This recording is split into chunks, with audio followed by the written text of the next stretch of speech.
Oh, actually going to be going Mario for this pick. Well, interesting. Right? I mean, I did get to actually host a crew battle between a finisher between Mario versus Sephiroth, and I could see the ways that Mario could actually explode once they do get in themselves into it. But when it comes to playing that space, it definitely will be a little bit of a trouble for Mario, as if you're going to be balling with Bayer Fair, that can definitely be an issue. So already going to be going to Pokemon Stadium, going to have to see how Jonhy gets these type of approaches on, and how Ogre tries to find the ways to burst into it, considering seeing those side Bs, seeing those Fairs coming out. They need something else looking for that stock break. Was looking for that shield break already. He was looking for it already. Dude, what the heck? Sephiroth is so tall. Look at Mario and then look at Sephiroth. It's crazy. It's like the number one thing I've noticed when it comes down to just Mario's cannon height. It's just like, I don't remember the exact height of him. I think it's 5'4"? I don't remember exactly, but it's like, compared to a normal like 5'8" human, Mario just looks tiny compared to a lot of these people. But then again, Sephiroth is just insanely tall no matter which way you look at it, so yeah, that could be another reason. He's not just tall, like, his sword is freaking humongous, and we can see that right here, dude. It's crazy. Yeah, that is definitely a big sword comes down to it.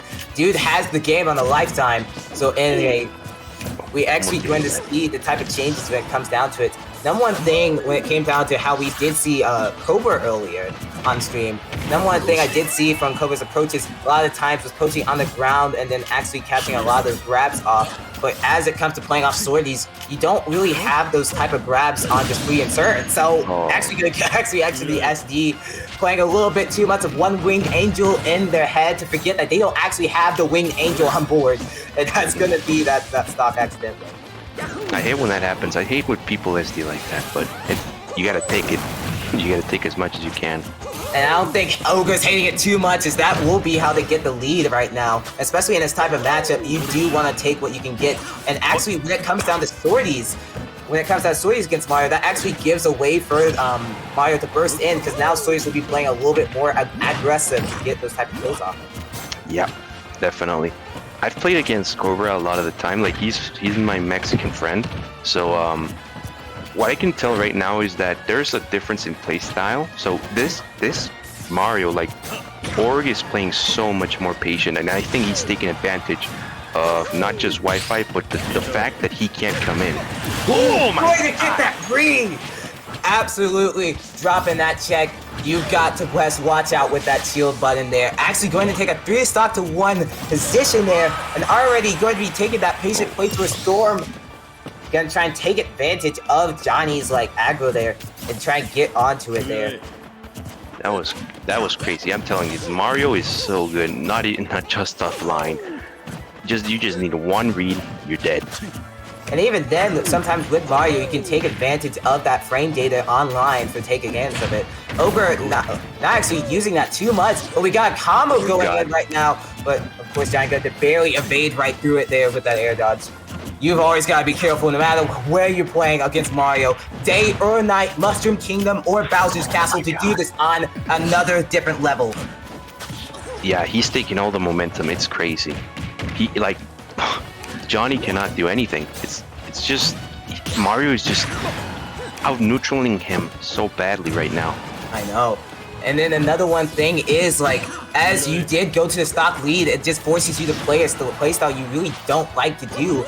And as you saw it when it first began, Jonhy was trying to like reel back a lot of times, but now having to actually be a little bit more callous and actually just go out a little bit more than needed. Just trying.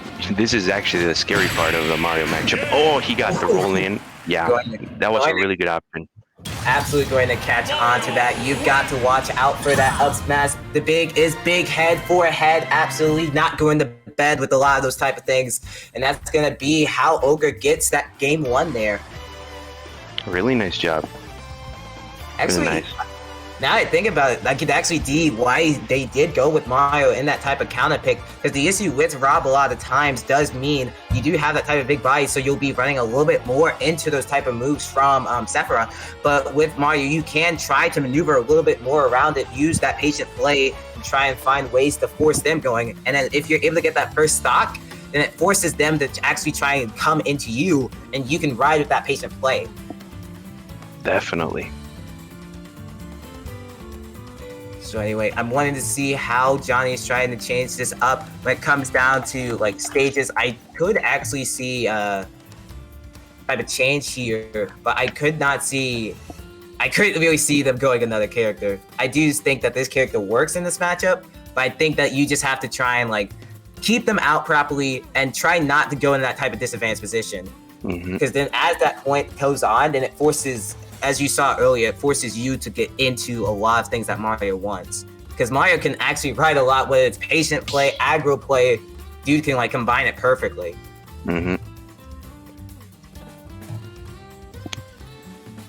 This is a top 8 qualifier, right? So we might get 2 Marios in top 8. Yeah. Wait, we might actually... Mario Ditto? Yeah, we might actually see that. I love definitely seeing Dittos. It comes down to seeing those differences when it comes down to different players. So going to be staying with the Sephiroth pick. Definitely saying I'm okay with this matchup. I just got to change things up a little bit. We're actually going to wait a little bit. Possibly a change in the stage. Ogre. I see a lot of times when the players will like automatically do, like they'll start automatically and then remember that type of counter pick change. So there are those type of worries where you do have to be careful. I really thought Jonhy was a DK main. I just recognized the name, but I think it's another Jonhy. Yeah, there is another Jonhy. Yeah, actually a solo DK player named Jonhy. But Jonhy, with that Jonhy, actually has a capital Y in their name. So Jonhy, yeah. So basically, Jonhy here is more so a Sephiroth Ike player. So that is who they're playing here. But actually, they do have, they also have Crom on board. And actually, yeah, good seeing that change here. Okay. Probably saying, hey, maybe I need to change up the speed, because if they're going to force me in, maybe I need to find a way to burst in better. But going to be going Roy here instead of Crom. I was actually expecting Crom instead. I mean, Crom has a worse recovery in this matchup primarily due to Flood, but I think I think this is a really good choice. Ooh, but starting out with 34%. Oh my god, that's a lot of damage right there. 2 moves. I freaking love this character because there's a lot of funny stuff they can do. It's like both of these characters can get like absolute damage and combos going once they can find that one hit. And going to Town and City, that's type of stage that does so much for, basically so much for Roy's side B. So we're going to have to try and see how Ogre is trying to move around this. Interesting play right here. So, I normally play really patient. Oh god. Okay, I was gonna say you're going patient. I'm gonna go a little bit worldwide with my play, going to go a little aggro, but not able to get that stock here. And every time Mario hits him, I'm just like, he's gonna die. No matter what it's Rob, I also have to say that as well when it comes down to Roy, is on this, accidentally fast falling outside of that platform, but now trying to get the combo on the platform, trying to get something going, and not able to get too much, both of them trying to play at that range. And yeah, as it said before, when I first was expecting the Crom pick, that was because Mario will be playing outside of that range, that Roy likes to get those sweet hits. But I guess when it comes to Crom, you do have to worry about that recovery as well. As you see like now, constantly getting a lot of those sour hits with those like moves. But actually going to get that edge guard there. Is the platform coming in? Nope. Yeah. The only thing coming in is that sword. Oh my god. So good.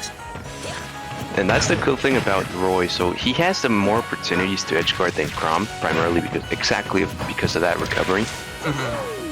But I think I heard a long time ago when I saw Tweak play this character Roy, I heard that Sour Spot leads into multiple conversions that can actually get the kill. So people say that Sour Spot is not as bad as they say. Okay.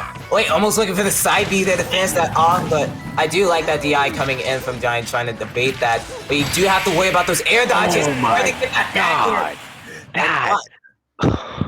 On Town and City, those kill astronomically low.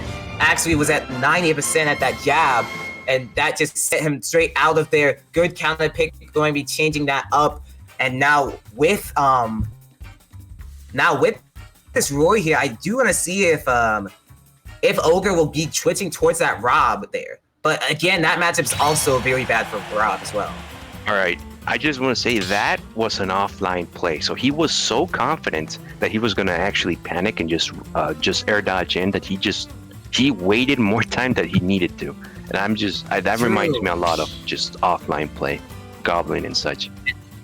Yeah, and I think that's also just like peak conditioning, no matter which way you look at it. Catching on those type of habits saying, okay, I know this, and I know you, so I'll just do you and throw you right out. So that definitely comes down to a play of what Ogre needs to probably change up, probably not throwing as many defensive options in there, and maybe just trying to like reel back a little bit.